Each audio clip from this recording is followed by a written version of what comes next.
Siguro nabasa ninyo dyan yung mga accomplishments natin. Ang Pag-asa National High School na alam ninyo ay hindi lang po pang Legazpi, pang Bicol o pang Pilipinas. Ito po ay pang buong mundo. Ang ating mga inisyatibo sa inclusive education ay kilala sa buong mundo. Noong March 13, ang Legazpi City National High School ay natanggap niya ang Global Inclusion Award. Doon mismo sa UNESCO headquarters sa Paris, France. 3, 2, 1. And I see one very special friend, a former colleague of Pag-asa National High School, at ngayon ay boss ko na po. Siya ang aking public schools district supervisor. Ang sobrang bait, ang sobrang mapagmahal. My best friend, Dr. Irma Cabuel. Boy, ang hina, nakahil ako. Yun sa dulo, hindi pumapalakpak. Kala nyo, hindi ko kayo nakikita. Mamaya ipapalabas natin yung CCTV. Thank you very much for coming.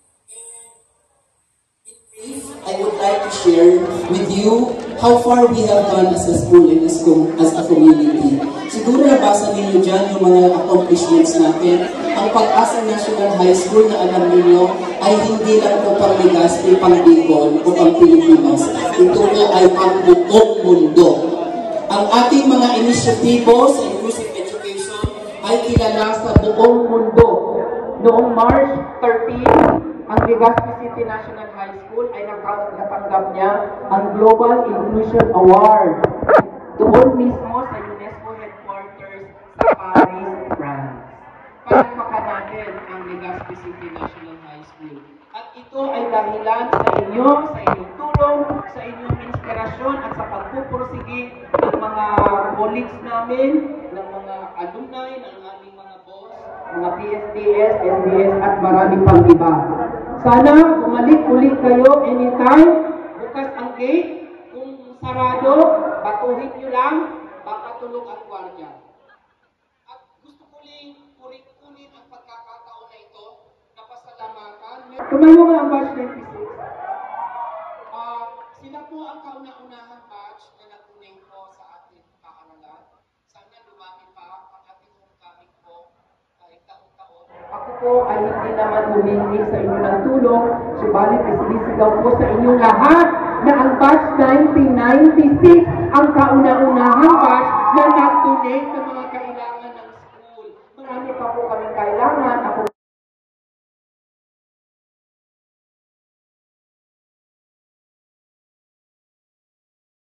Pero ngayon, bago ko ibigay ang mikropono ito, ang lahat ng LCNHS community ay nagse-celebrate sa pagkapanalo ng ating tatlong estudyante sa Regional Schools Press Conference. Madam Ruthie Penosa, ito po ang inyong pamana sa amin. Hindi namin inaalis sa RSPC at NSPC ang gadon at ang pag-asa. Sapagkat kayo po ang tulad nito. Maraming salamat. With all this, I say thank you very much. Enjoy the rest of the night sa PNHS, sa LCNHS, alumni muna ang bida. Thank you very much.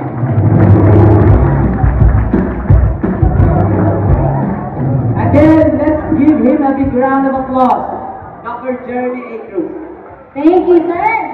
As usual, alam mo naman, kita mo naman. Every time na nagsasalita talaga si sir, alam mo na. Yes. Talagang marami mga tututunan. Yes. Nakulan siya na talagang Maraming take-off. Maka-take off yung tinatawag. Yes. Kaya sobrang proud na proud ako na sa oras.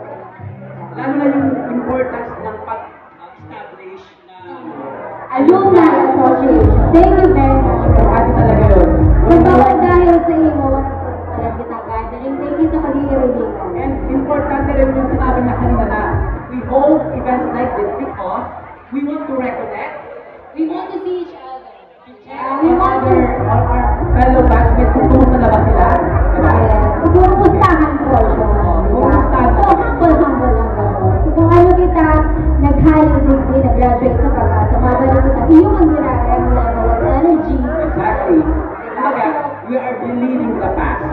So good job everyone for coming and for making each one of us happy. Ano? So, basta na pala yun. Yes, kasi at this point, the officers of the General Alumni Association has prepared also an intermission number for all of us. So guys, are you ready? Our dear officers of GAA. Are you ready? GAA. Or 99 again. Let's say batch 99. Okay, ready na. Hindi ready pa yung batch 99. And I think this time, they're more than ready. They're more than ready to showcase their talent with us. So, ladies and gentlemen, Again, batch 99. 99. Good luck. Recollect.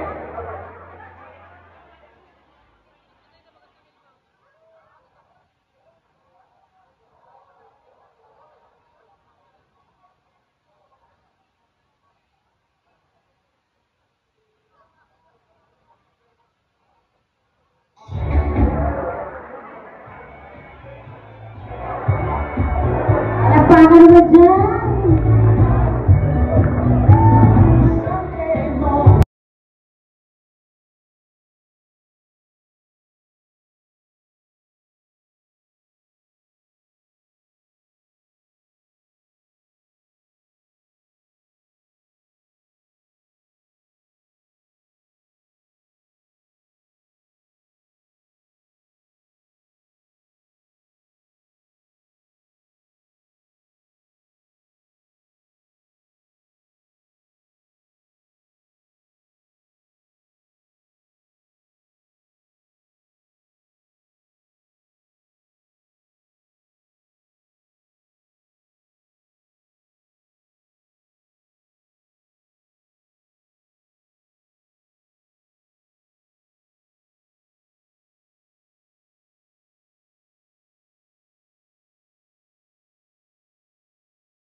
Alright. Matibayan man yung mga batch. Grabe.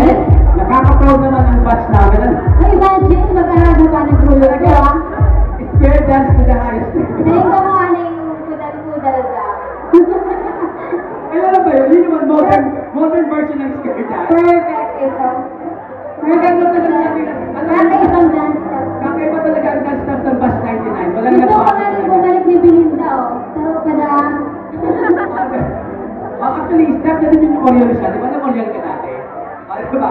Trained by our very own again. Sample na sabi ni Sir Sample Jer. mga kami. Oh, Sample lang. no. Mga Belinda.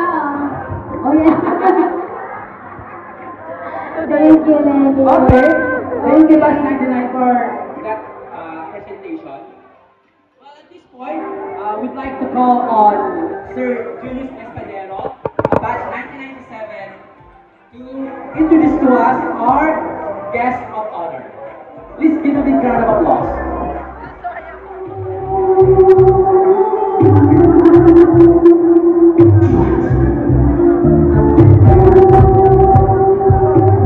Good evening. Ladies and gentlemen, it is my great pleasure and honor to introduce our esteemed guest speaker or keynote speaker this evening.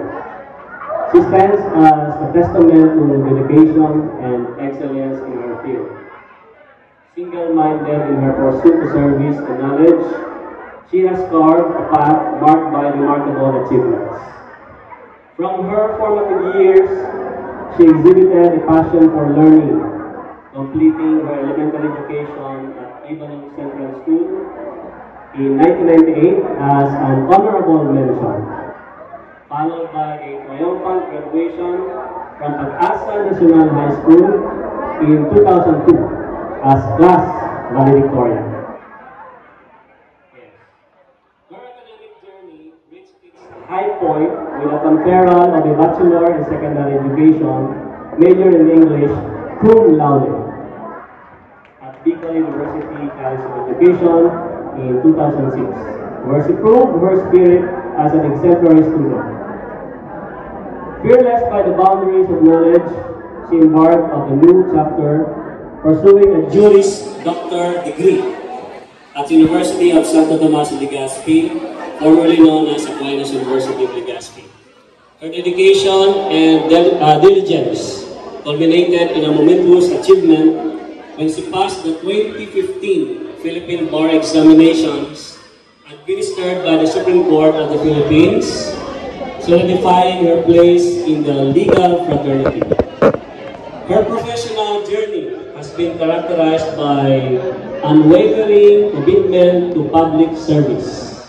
As a public attorney too, at the Public Attorney's Office, or PAO, Sorsogon City District, she has spent nearly a decade providing invaluable legal assistance to indigent clients, ensuring that justice remains accessible to all.